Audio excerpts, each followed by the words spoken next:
There it goes.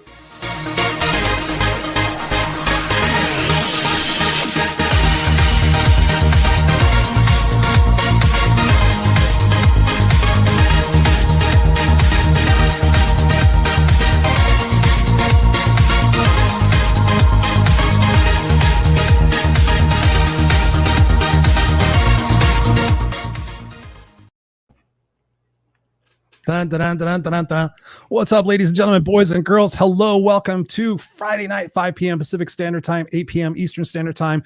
We're here every single week. It's your place for the Unfiltered experience, where we talk and we interview people that are designed to move yourself and your confidence and your courage to the next level to create a kick-ass, unstoppable life. Myself, I am Christopher Rausch, the No Excuses Coach, and I'm joined by my awesome friend and cohort, Scott Goyette. Scott Goyette. Scott, I haven't talked to you in a while. What's going on, man? How's your week going? A little crazy. My mom has been getting a bunch of surgeries. Just kind of, we get older, we start trying to rebuild the body because we can't live in it anymore. So she got a hip surgery a few months ago. Now got a shoulder surgery. They just rushed her to the hospital because she's bleeding from where she had like a port. And so they took her in the ambulance. So as soon as we're done with this, I'm going to go over there. But it's like everybody listening knows there's things going on 24/7, some that we can control, some that we can't control anything within that. And we just got to keep flowing and keep growing. So keep flowing and keep growing. I love that. I appreciate you being here. If anytime you get a text message or anything you need to dodge off, by all means, that's most important. We got Elizabeth in the house. I knew Elizabeth was going to be here. What's up, Elizabeth?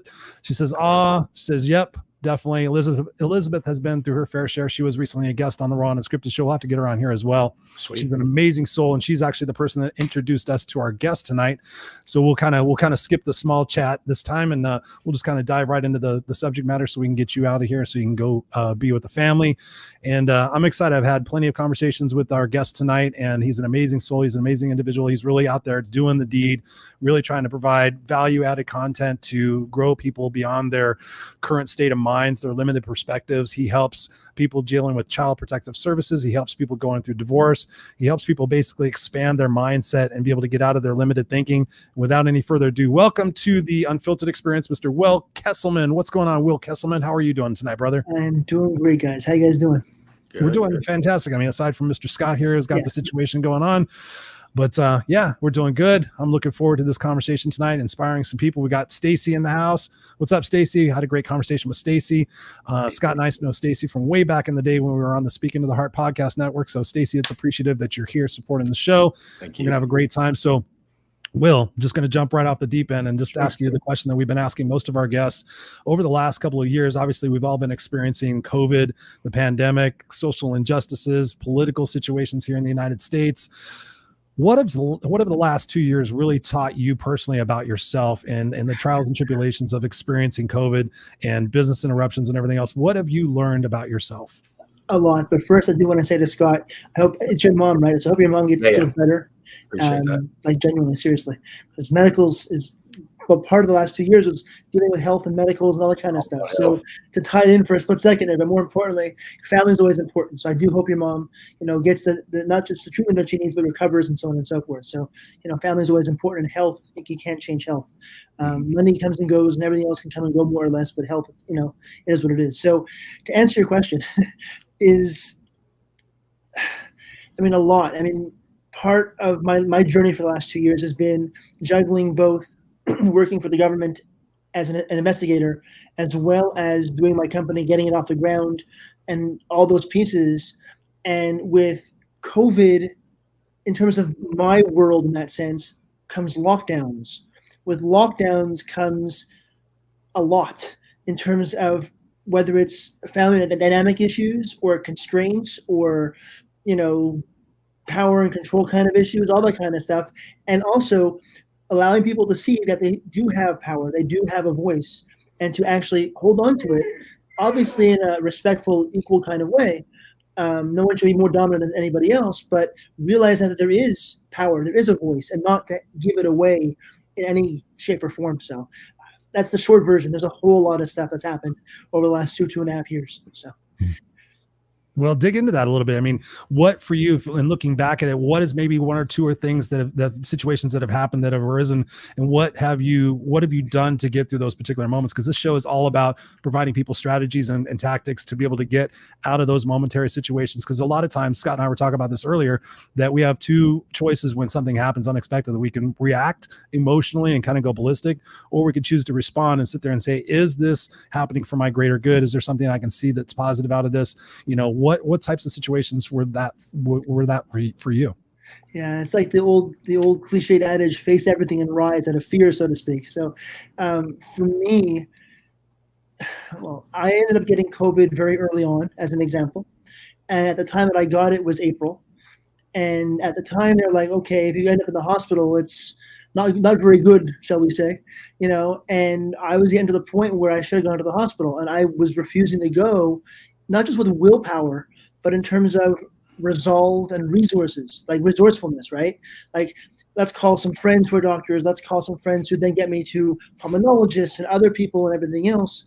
And through my own research, I was able to sort of think, okay, let's just say that it's not what they think it is. Maybe it's more of a oxygen blood flow kind of thing, as opposed to a lung kind of thing. So I was doing all these different things, whether it's stretches, whether it's actually working out in small amounts, like certain things that people weren't necessarily doing or wasn't public on TV. I was being resourceful. So I guess I would tell anyone that they shouldn't be stuck in that sense. There's always a way to get from A to B, or get from one side of the mountain to the other side of the mountain, or whatever paradigm you want to use. There's always a way to go from one side to the next, or one side of the bridge to the next side of the bridge. Sometimes it's finding that right vehicle or the right person to get you from A to B, or right information to go from A to B. So that it's so huge, just perseverance and honing in on, as best you can within your means and so on and so forth, but honing in on stuff that can really help you and push you a little bit to get to where you got to go. So nice. And you said something in there that's a word that, and this is a question we've asked a lot of our guests. You said, do the best you can. And I think back, whenever I hear that, I think back to probably about 6 or 7 years ago now. I mean, it's crazy to think it was that long. I came home from work, and there was something challenging that happened at work, and I was putting my keys and stuff up on my dresser, and I thought to myself, well, I did the best I could. And for the first time ever in my life, I said, Chris, was really that your best? And I sat there and I started thinking about it as a coach, always thinking about, you got to do your best, but how do we ever define what our best is? And I sat there and I thought about it. I'm like, Chris, you didn't do your best. But it's easy to say that we did our best, because it goes back to that childhood conditioning. Like, Chris, you sucked on your math test. You got a poor grade. Did you do the best you could? Yeah. Okay, we'll do better next time. And that's all we ever hear. We never hear, how to do better or what to do better. We're like, ooh, that was a get out of jail free card. I don't have to, I could just sit there and say, I did my best. Did you work out today? Yeah, I did the best I could. But realistically, we don't. So in your terms and the people that you've worked with in your life and for yourself, how do you determine what your best really is? Yeah, so in terms of my line of work, working for the government, for example, but also that same level, that same threshold level that I put on myself, and people know I can be sometimes overly serious, or I can be sometimes overly putting that bar very, very high, not in a perfectionist way, but still very, very high, because there's very little room for error. So when I say give your best, maybe you have better words for me, Chris, in terms of excuses coaching. But when I say do your best, I don't mean like, oh, okay, it was your best. I mean like, no. I pushed. I talked to everybody I possibly could. I used Google 4,000 times over, and it got mad at me, kind of thing. Although it doesn't talk back, obviously, but still. And that's the point, is that for me, the best I can isn't like, oh, whatever. It's no. I've exhausted everything. And not to hold back, obviously being polite, of course, but not to hold back in a sense of, if they're in your network, even if you haven't called them in 5,000 years, maybe apologize for that, but still say, hey, look, I know this isn't maybe in your wheelhouse, or this is slightly off, but still in your wheelhouse. Call them and ask them. As long as you're respectful of people are okay with that in terms of whatever may be the situation. So, the best I can is not like, okay, whatever. It's like, no, I've tried everything possible. Because again, for me, in terms of the world that I live in, it's lives on the line, literally. whether it's physical or mental health, emotional, psychological, literally dominance. And as we know, if a person, let's say I'll use the I as the example. If I don't have good mental health, or I don't see myself in a certain way, it affects our physical health. It can easily, people who have depression can have like stuff like fibromyalgia and stuff. I'm not saying it's a fake thing. Fibromyalgia is real, but our mind impacts the amount of pain that's increased from a fibromyalgia or something else, or recovery from surgeries and stuff. That's why certain surgeries, they encourage you to be around pets and stuff, or whatever the case might be, because the mental health, the psychological aspects, the mindset aspects are so important across the board, including, whatever world, whatever your situation is, and whatever you're facing. So. When you think about that, more importantly, the question is, like, when you're working with people, you're working with your clients, how do you get them to do their best, or what suggestions do you have for them to do their best? So if we're talking about my coaching or my consulting, then oftentimes people who I deal with are going through trauma, and that trauma can have an effect, right? Because it goes thoughts, emotions, behaviors. At least that's the paradigm that I use. Some people don't always like that. Fine, it is what it is. But ultimately, I use thoughts, emotions, behaviors. That's the paradigm I use, and therefore, I work with my clients to have them take a step back, so they have some breathing room, some space, some perspective. And then we work on some of the peripheral stuff to give them some strength and some gains, and to say, oh yes, I can change in certain ways. And then we go into some of the heavier aspects, or heavier topics, or heavier things that need to be addressed, or need to be worked on, or growth needs to happen. Because ultimately, we need, whether it's the person going through trauma, or the client, a person needs to have the momentum of positive gains to be able to face certain very, very scary or daunting kind of stuff. So that's one of the many approaches. But again, everyone has different tools in their chest. It just depends on the circumstances and what's presented, and so on and so forth. So. Well, what are your favorite tools? Which ones would you suggest in any situation? Is there a go-to tool that just makes the most sense for you, especially to get those, positive things out there so that you're on the right track? So for me, my biggest go-to is the use of supports, especially if we're talking about women, for example, but men too. And we'll get back to that in terms of the whole pandemic stuff, but that's changed the whole dynamic for men getting help when it comes to domestic violence and narcissistic abuse. That's a whole other, recent kind of development. But when it comes to clients, primarily women, who've been isolated, that's part of domestic violence, or who've been sort of, whether it's isolated their mind or isolated physically as well, to family, friends, neighbors, houses of worship, whatever the case is. So it really is about, those small gains can include supports. Like, for example, someone says, well, I haven't spoken to so-and-so in 3 years, and the last time I spoke to them, I wasn't very nice because I thought they were being mean to me, because my partner, spouse, whatever, was like, they're full of crap and don't talk to them anymore, that kind of thing. I'm like, people are human. If you explain to them, chances are, and that small gain, now it's not going to happen with everyone. Certain people will be cheesed off, and they may not be receptive to this person calling them 3 years later, or 4 years later, or 10 years later, whatever the case is. But chances are, people are receptive. They may not give them a big bear hug or whatever, but they're receptive, and they'll say hello, and they'll begin to build that bridge again. That's a small gain, because the person who's gone through that trauma is like, oh, wait a second. The mountain is not so high anymore.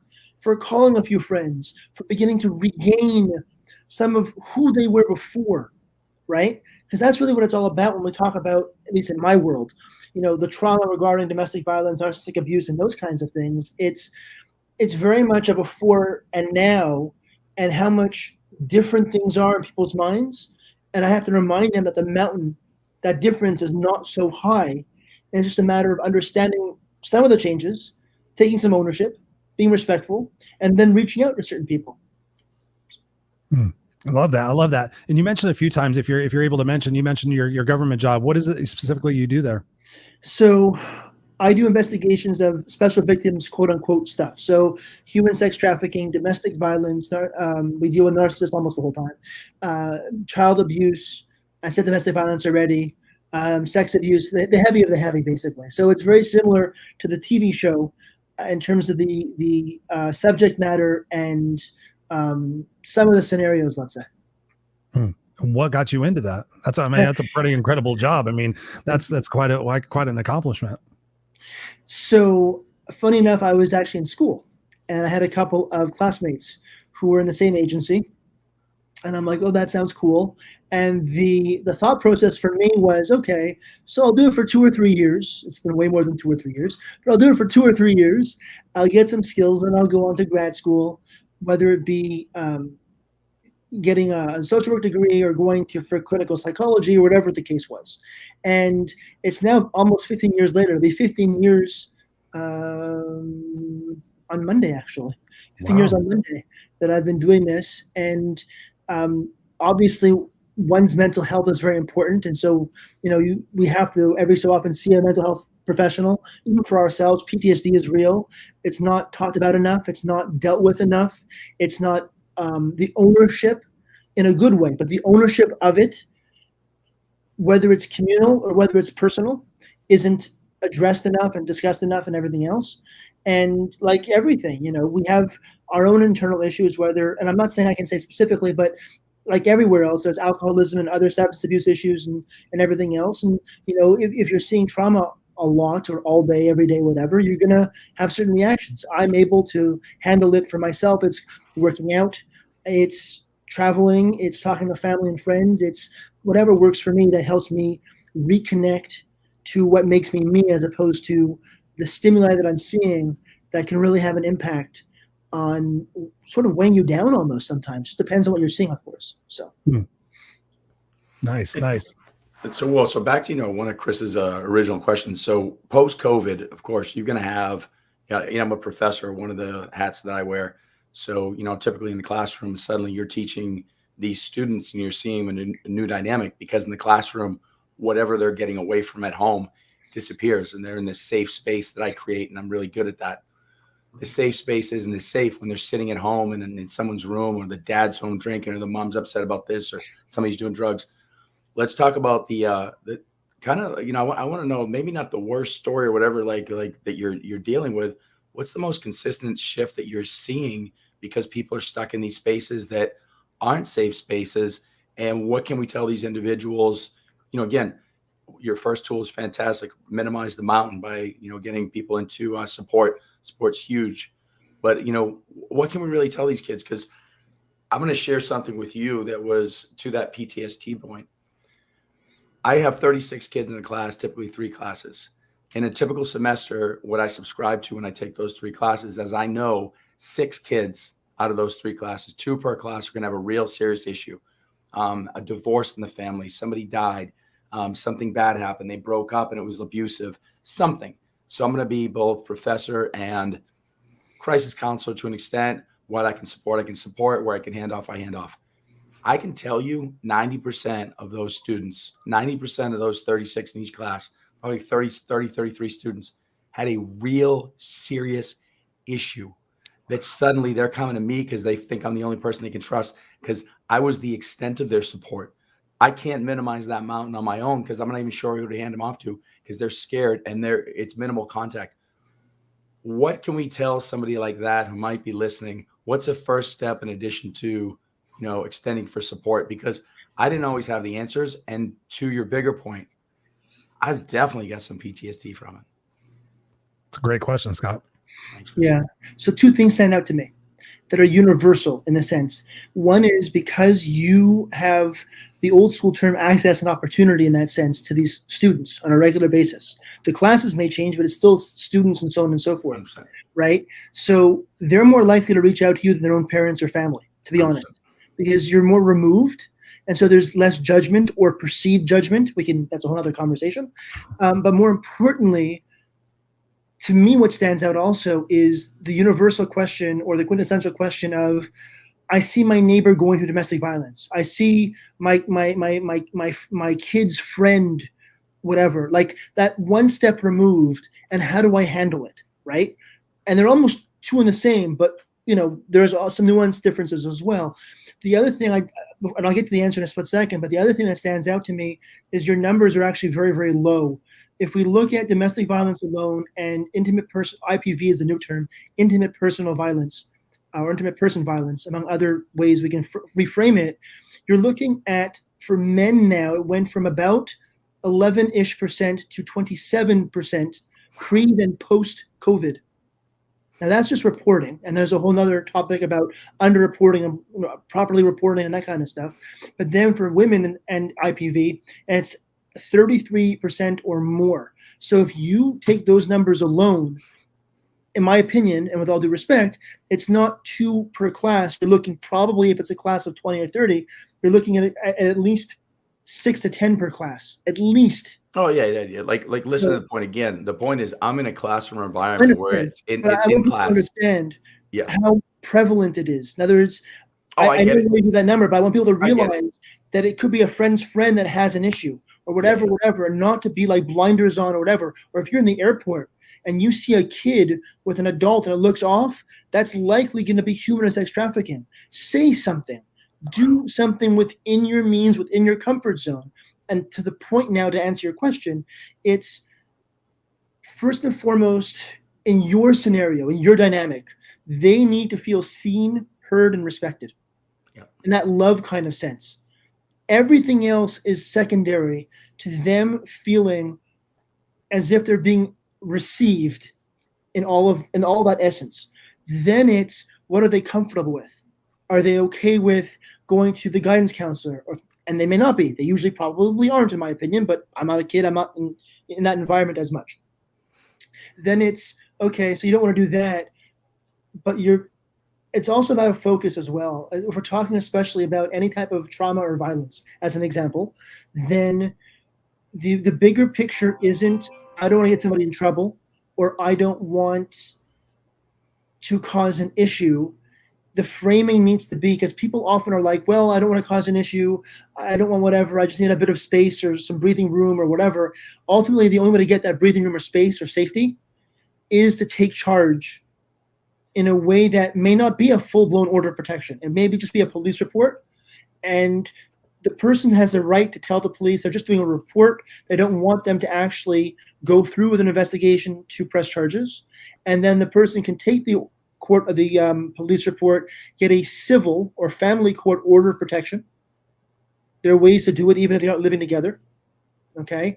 And it wouldn't be a domestic violence report. It would be a straight up report or a straight up violence report with the police, for example. Then you get the order of protection against the person who's done stuff. And you're good to go in terms of safety, a buffer, and so on and so forth. Okay. It doesn't have to be a full-blown, give me a second. Okay, my word's confused here. That doesn't have to be a full-blown, full stay away is the word I was looking for. It could be what's called a modified or a limited, where the person can't sneeze whatever way, or they can't hop on their left foot, or whatever the case is. It could be specified to certain things so that there is safety, and there is that realm of, I can breathe a little bit. Because if the person does it again, yes, they're going to jail. Because eventually they're going to tell somebody. If something's going on, most people tell someone. They have to release it. And when that second person hears about it, then obviously they have to make sure the person's safe and protected. They go see a mental health counselor. Those mental health counselors, as we know, there's a level of safety in terms of what's called client-patient privilege, where they don't have to, the therapist won't say anything unless there's a danger to themselves or others. Right. So there's that element to it in terms of another layer of safety and another set of eyes on a regular basis, not in a punitive way, but in a supportive way. So that's sort of the way that I would go when we talk about some of the scenarios that I'm envisioning that you may encounter in a classroom type setting. Obviously, there's other stuff too, and there's alcoholism and drug abuse and that kind of stuff where enabling to be a bigger issue, and others in the class or others in campus or whatever the case is can enable, and that's a whole other topic as well. But just throwing certain things out that come to mind in terms of gut reactions and sort of gut thoughts, basically. Awesome. Thank you. You touched on something, Will, previously that I thought was very interesting. And I was thinking about the Johnny Depp Amber Heard trial. Did you watch any of that? I watched clips. I followed it a lot because I was in certain rooms on Clubhouse, for example, commenting and being asked to be a speaker and so on and so forth.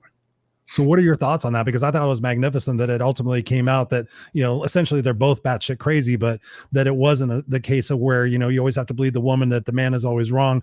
And I love the fact that that came out. What are some of your thoughts on that trial and some of the things that you deal with and the cases where men are standing up now and saying, hey, listen, this woman went batshit crazy on me. I'm going to file a complaint. Yeah.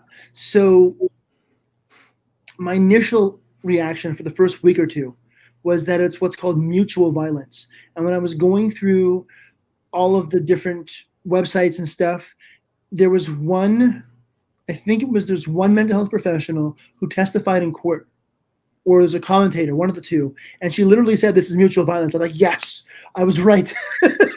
But as I heard more, some of the words that Amber Heard was using made me realize that while they both have issues, that Amber Heard is less credible to me, and that Amber Heard was likely more abusive. But look, they both had their issues. I'm not sugarcoating anything. Yeah. But if we had to sort of have like a scale kind of thing, it's not 100, 0 in either direction, but it's slightly more an issue that I have with Amber Heard, and likely that she's a perpetrator, because I wasn't a fly on the wall, and I wasn't paint on the wall. And that's the only way you're going to know if what's really going on is if you're actually in that home for long enough and see things or hear things, or you're in the neighbor's house next door and the walls are paper thin, then that's one thing. But most of us don't know because we hear stuff and people want to present a certain way. It's not going to be what the reality is. And in terms of what I do as an investigator, that's how we're trained, is listen to the information, take the information, but do not sort of ride that train about what you're being told. Be critical, respectful, but critical. Ask the questions, have the open mind, and figure things out. And so with Amber Heard, again, it for me, so case in point.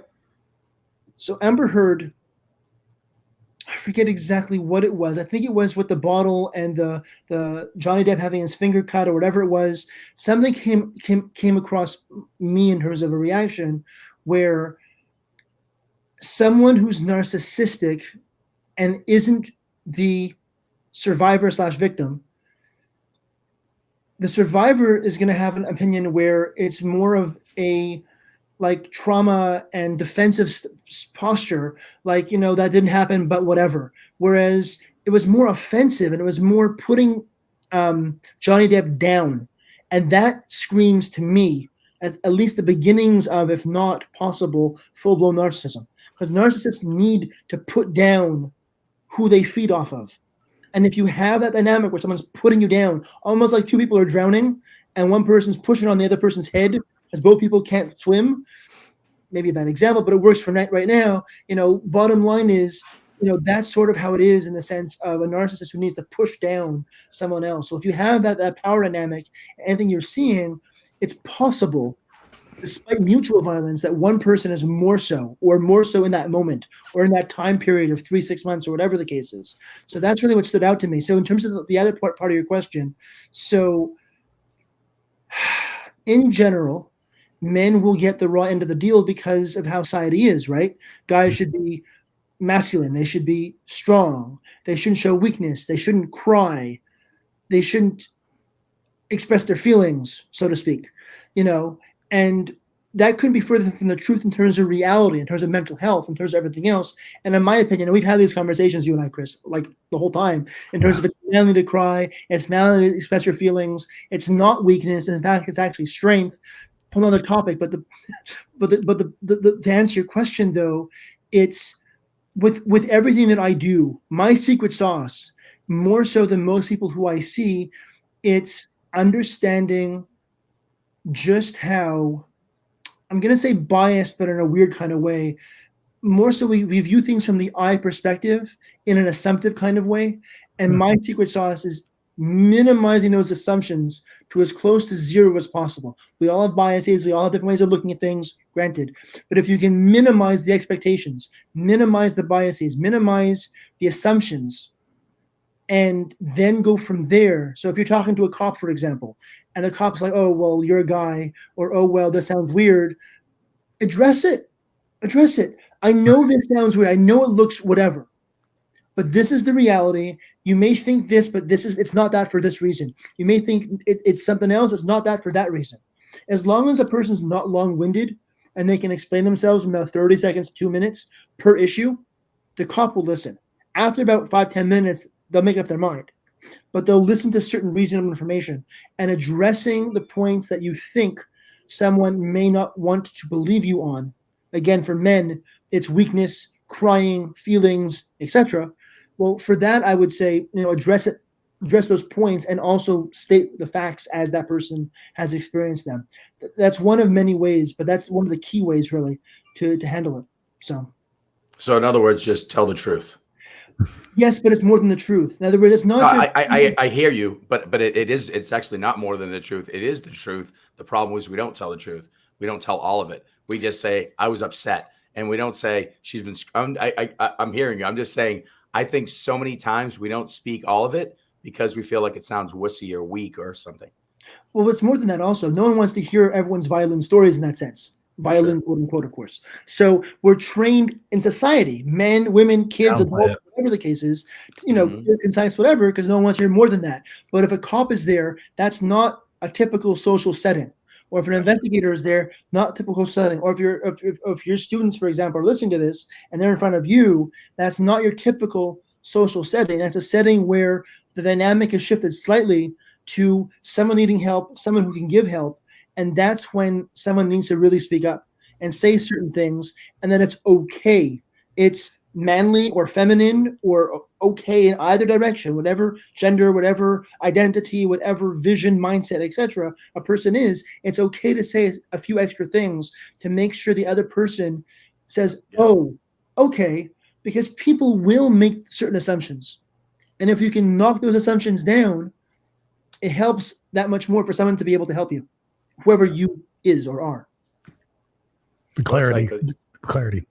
Yeah. It's like when Johnny Depp, when he clearly said, yeah, I did a bunch of cocaine and I was drunk and I acted like an idiot, but that has nothing to do with this. That's exactly the correlation. But that's my point, is put it all out there and speak the truth. I mean, this is classic debate 101. You go out there and you know exactly what somebody's going to come in and say. So knowing that this person's going to attack you in this way, just be like, and let me guess, they're going to say blank, blank, blank, blank. I mean, Chris watches me do this all the time. I'll put something out there and then somebody's like, shit, what do I argue about now? I knew what I was going to argue about. And then they have to take go the wind to out of their sails. It's like 8 Mile. The movie 8 Mile, Oh, yeah. where they're doing the rap battles. Yeah. And then solid. Eminem just knocks the other guy down before he can say anything. Yeah. 100%. But it's And that calls him out. He throws his weakness out. He goes, what else you got? Yes, He goes, exactly. great. My mom's this and this and this, and I'm weak and I'm sad. What do you got now? And the guy's like, oh shit, that was all my material. You just stole my own material. Okay, I got to go home now. Exactly. It's true. It's true. I want to grab a couple of these comments. We got some amazing folks in the house. We got Mary Kay. She says, happy Friday. Christopher, Scott, and Will. Thank you. Yes. We've got Stacy in the house. She says, pets are awesome and extremely helpful. Definitely in those situations. We got the beautiful, amazing Serena Buffalino, who is back home with her Coop. Coop had his right leg amputated after being attacked by a coyote, and he was already running like 3 days later. It was smiling, amazing. Wow. Always smiling, he was waiting for a FaceTime during everything. It was awesome. It was awesome. Thank you, Serena, for being here. I got Elizabeth saying, yep, we have to step up and be observant. Absolutely. When you were talking about, saying something. Got the beautiful Mary Kay in the house, my sister from another mister. She says, I once asked a child on the sidewalk if he knew the man in the car that he was talking to. The man yelled at me, turned out to be his dad. I told him he should be grateful for my question. Agreed. That is awesome. That is absolutely awesome. Agreed. And Robert is being verbose as well. Thank you, Robert, for being here. I appreciate that. When I think about these conversations, I think about that. What are some common situations that you're finding, Will, in those male domestic violence cases? What are some of the things that are perpetuating this stuff that's going on? And perhaps we can help some men be able to stand up as well. But what are some of the things you're seeing these days? I think shame is the big one. And shame looks different, obviously, in terms of women being abused or their power and control being taken away. But for men, it's shame in the sense of not filling the role society has for them. And therefore, well, I shouldn't be abused. I should be, if anything, the abuser. I'm not saying you should do that, but in terms of mindset and whatever, right? So the shame is, I should be the one in control. I should be the one without weakness. I should be the one, whether it's the positive side or the negative side, there should be the male masculine energy and dominant and that kind of stuff. And so men are very, very hesitant to saying stuff. And even in the coaching world, there's more women who seek help than men in general. Okay. Yeah. So, there's that reality, and things are shifting slowly but surely, which is good. Yeah. But I mean, whatever you want to say it is, for me as a guy, it helps that I'm there.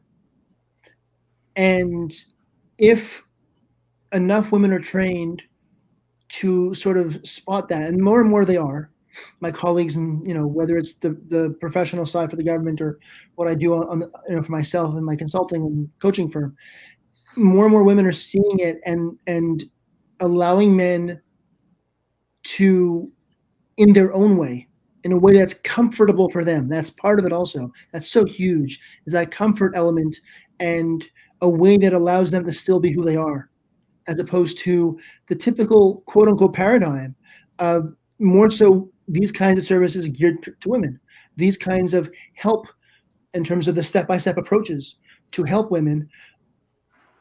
More and more, it's two different ways to handle it, because again, there's needs, and like a MO kind of thing from women is different than men. So it really is a matter of respecting a man's needs, and like I said before about addressing stuff. Hey, you're probably thinking this, you're probably feeling that, or whatever it is. It's cool. There's no judgment here. You want to talk about it, fine. You don't want to talk about it, that's fine. The most important thing in terms of my line of work, the most important thing is your safety, right? Let's handle that first. The rest we can handle with, or if you want to talk to somebody else, I have a couple of names for you. That kind of thing. But obviously when you mention safety, people are like, oh, okay, yeah, safety. I want to be safe. No one wants to be unsafe. The other stuff in terms of talking, in terms of emotions, in terms of trauma and whatever, that's a different story. People have different perspectives and cultures and religions and upbringings and, regions of the United States, for example, among other, aspects. It all matters, and it all has a way in which a person's going to respond. But safety is one of those universal things, like death and taxes, essentially. So, So true. So true.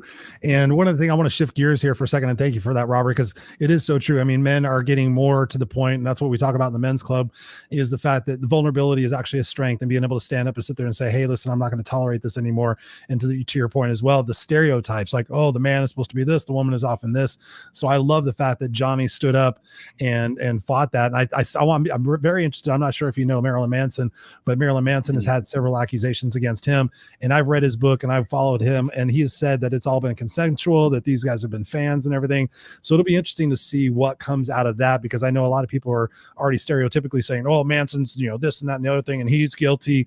So I'm really keen on that, because he's actually a really brilliant, soft-hearted kind of guy. I mean, yeah, he's a freak, but as long as it's consensual, then it should be okay, right? It depends. It depends on what's being done. It depends if it's harmful. It depends, obviously. Well, S&M is harmful, but apparently people dig it.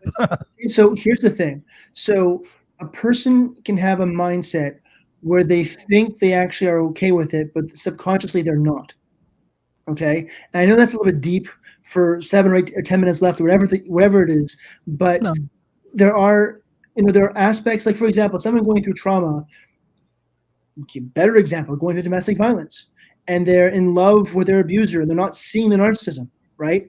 But ultimately they realized, oh, it was a sham. Oh, he doesn't really love me. Oh, this relationship was built on nothing, essentially, or air, or him being controlling, manipulative, etc. So a woman will do certain things for the guy under a certain pretext, but that pretext is not entirely true, right?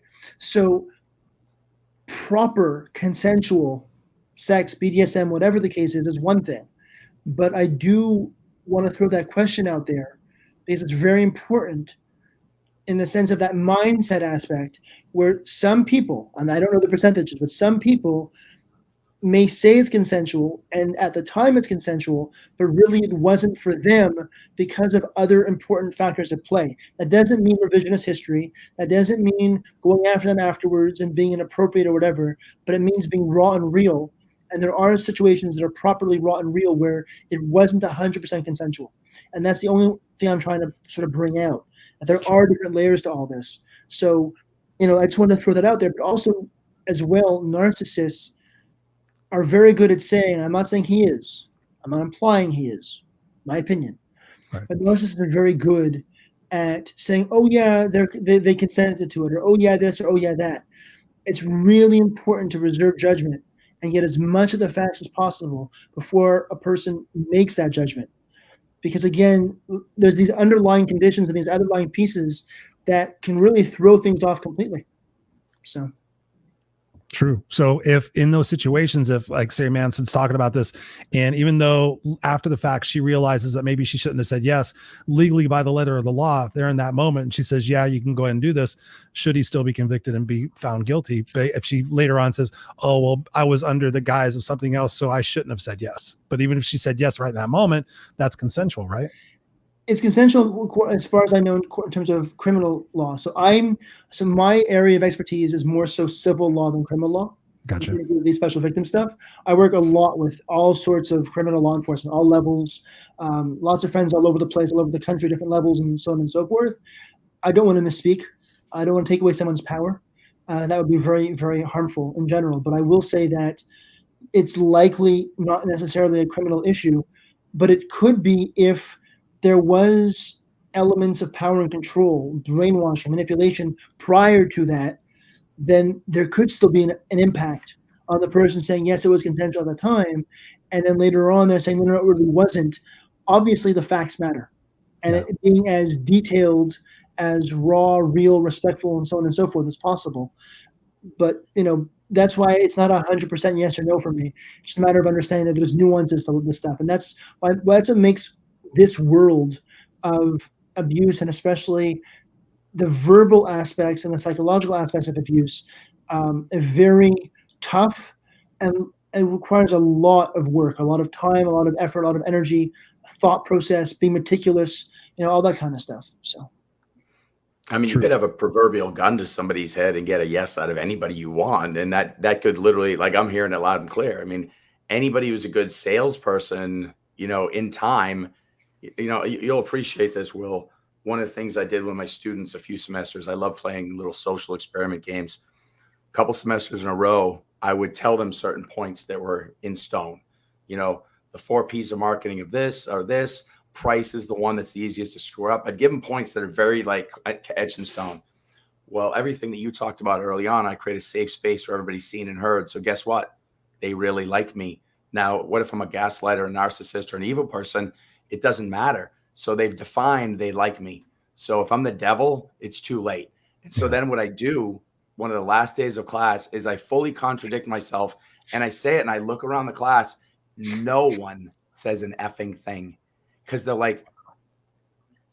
looking like this, but they won't say it because they don't want to contradict me. Chris, you would love this shit. And then I go, are you guys fucking kidding me? And like, oh, we will. Oh, but we didn't want to contradict you. So what do? AKA agree with you. Mm-hmm. So it's complicitly agreeing, no different than saying consent. But there's 2 elements to that scenario. It's not just what you've built in terms of the trust or the environment, but there's also the social psychology aspect where if they were to see someone being beaten in front of them right then and there, and you were in the room, they'd still not say anything because each person thinks psychologically the next person's calling 911. Even though that whole effect they had in New York or whatever it was, where they are all watching it and go, somebody must have called. That's right. That's right. That's true. So there's 2 elements to that. It's not, yes, you're right, but there's an extra element that I'm not sure that you were picking up on, perhaps. No.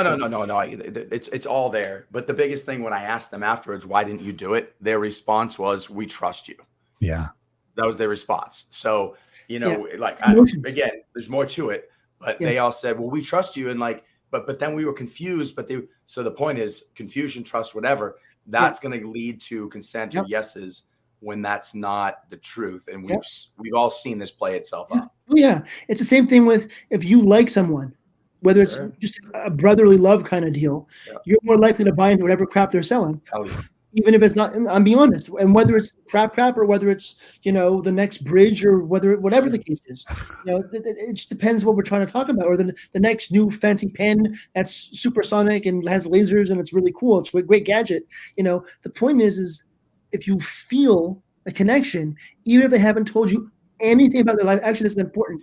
If the studies have shown actually that if you have an emotional positive connection to somebody and they haven't even told their life story, people have said, yeah, I feel like I know them. Yeah. It warps everything. So interesting. We got a question from Mary Kay right here. She says, question for Will, does intuition play a role in your assessments? Great question, Mary Kay. Thank you for that. Yeah, but not initially. So when I was a rookie, my assessments weren't always 100%. And so that required more work and more patience by my supervisors and management and everything else. As time goes on, yes.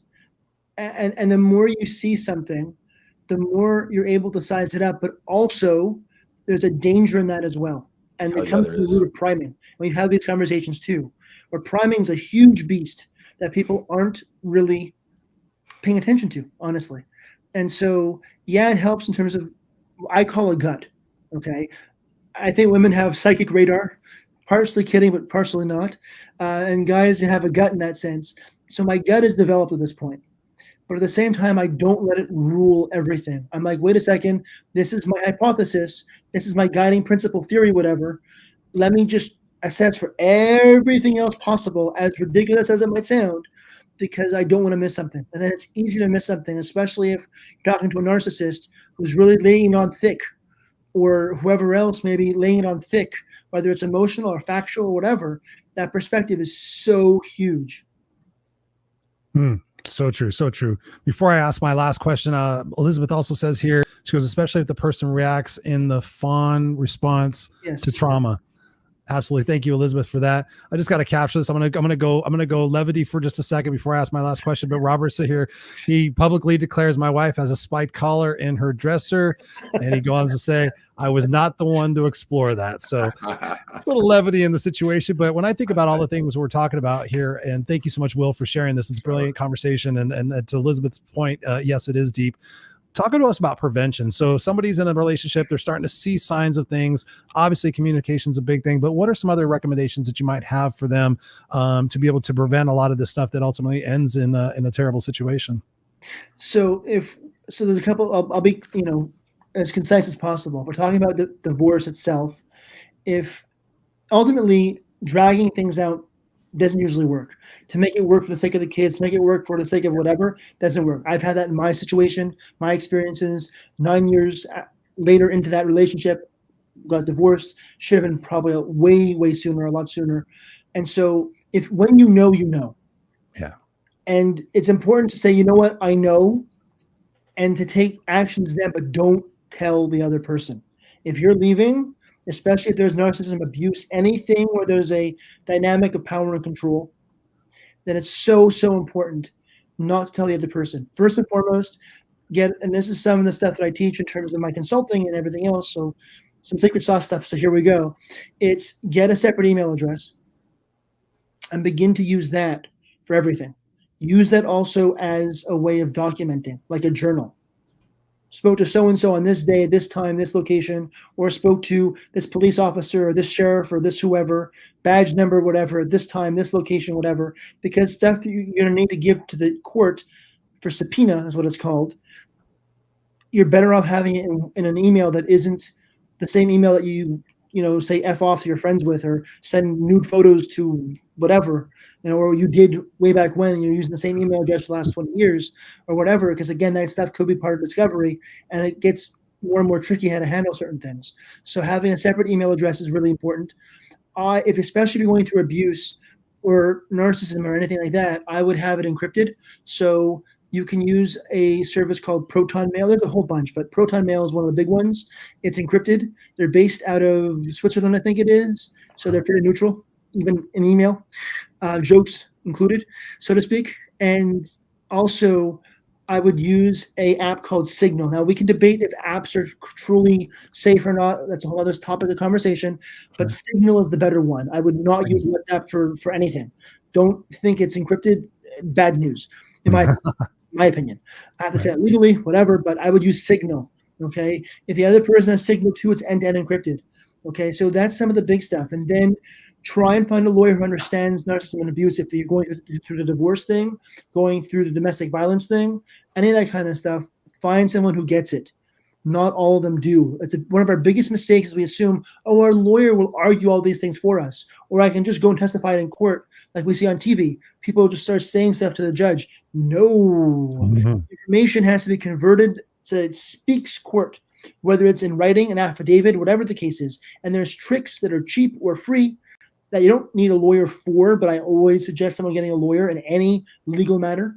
Sure. And there's tricks and tips to be able to do that stuff to empower you so that you have the upper hand. Because the more evidence a person has, the more the mountain is on your side, the more the judge is going to tell the other party, go settle.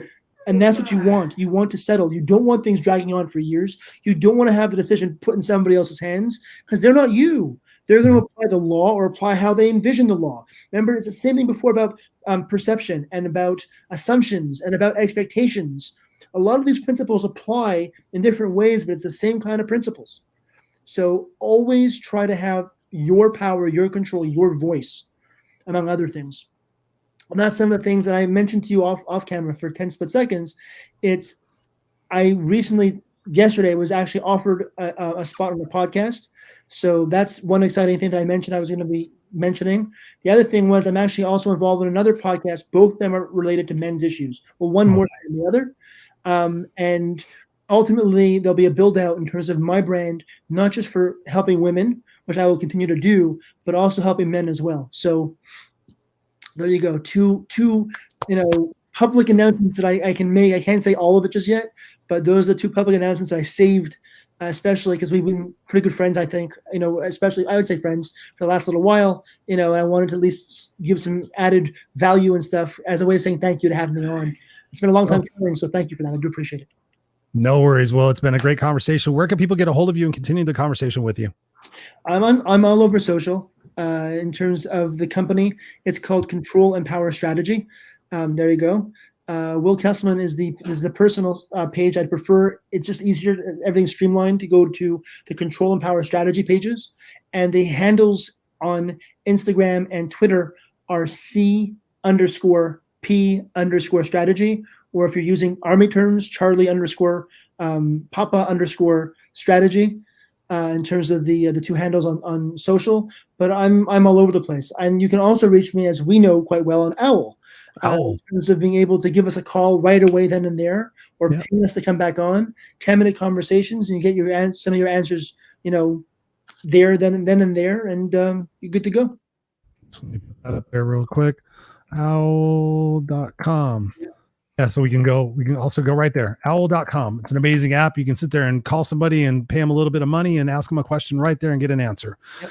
Will Kesselman, thank you so much for being here on the Unfiltered Experience. I'm going to place you backstage for just a second. Scott and I are going to close out the show. Don't go anywhere, man. I appreciate you being here, and we will be right with you. We're just going to end out the show. Mr. Scott Goyette.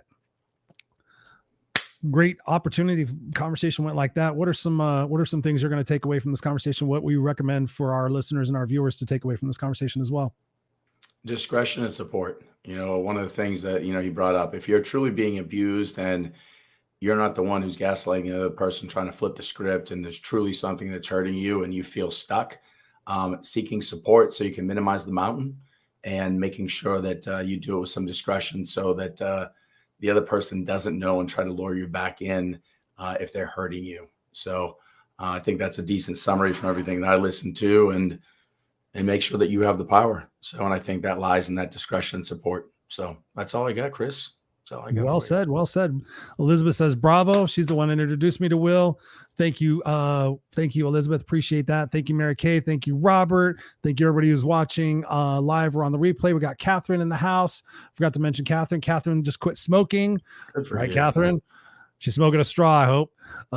Thank you so much, guys, for being here. You guys have been a truly, truly appreciative in everything that you said. And I would concur with you, Scott. I mean, realistically, it's like Will just said, like, if you know, Like if you're in an abusive relationship, if you don't see the end in mind, if you don't see that person changing, and especially if you say, hey, let's go to counseling, and they say no, then that's a red flag to sit there and say, okay, if you don't want to work on this, then we got some discussions to have, because it's way better to end it now and go through that pain and that heartbreak in 2 to 3 years time, find the right person that you're supposed to be with and be treated the way you deserve to be treated, rather than spending another 9 years to fake it, to pretend for your kids or anybody else. Because our dear friend Dan Fail, when I asked him, when I met him recently, I said, when you think about your divorce, I mean, that must have been tough. Your kids were small. And he goes, my kids recently just came to me and said, Dad, thank you for not being those parents that stay together and be miserable. We knew you guys weren't happy. And they were young. I think they were 5 or 6 when he got divorced.